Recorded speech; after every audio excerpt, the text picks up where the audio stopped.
Dans une annonce retentissante du 4 janvier 2024, le premier vice-président du PSP-UPC, Jean-Pierre Jamba, a ouvert la voie à la présidence de 2025. L'appel à une rupture historique repose sur 3 piliers principaux. Désolé de vous interrompre, ce rapport peut contenir des commentaires soumis au choix de l'auteur.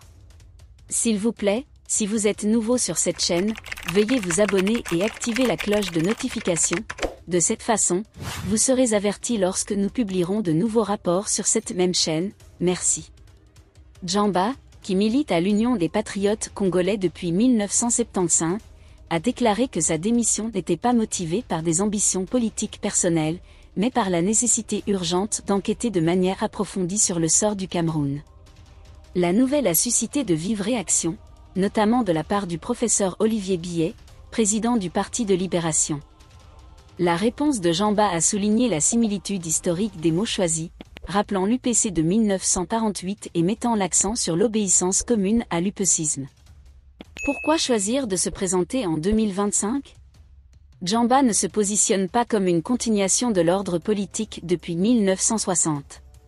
Il a critiqué les motivations des autres candidats et affirmé qu'il cherchait à prolonger l'ordre établi plutôt qu'à provoquer une véritable rupture. Le but de sa candidature était de soulever la question de la nécessité d'une rupture, qui est soumise à l'accord souverain du peuple après les 3 niveaux du Cameroun. 3 points principaux du plan. Un mandat de 5 ans non renouvelable.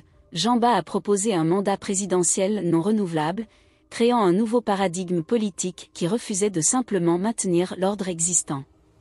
Gouvernement de mission. Son gouvernement composé de technocrates qualifiés travaillera sur des questions urgentes.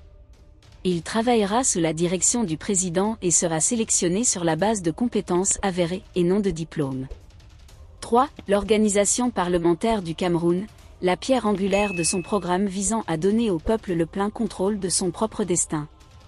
Jamba veut créer un espace où le pouvoir souverain détermine l'avenir du Cameroun. Appel à la résurrection. Jean-Pierre Jamba appelle à une réflexion collective et soulève de profondes questions sur l'histoire postcoloniale du Cameroun. Sa candidature proposait des changements radicaux, remettait en question les fondements du néocolonialisme et appelait à la renaissance de la nation. À une époque où la nuit semble interminable, Jamba souhaite voir un nouveau jour qui donnera à Cameroun une véritable liberté et souveraineté. Merci d'être resté avec nous jusqu'à ce point, comme toujours pour promouvoir la liberté d'expression. Laissez vos opinions à ce reportage dans la section commentaires ci-dessous. Si vous avez aimé cette vidéo, merci de liker, partager, commenter et surtout vous abonner à la chaîne. Et on se retrouve très vite pour une prochaine vidéo.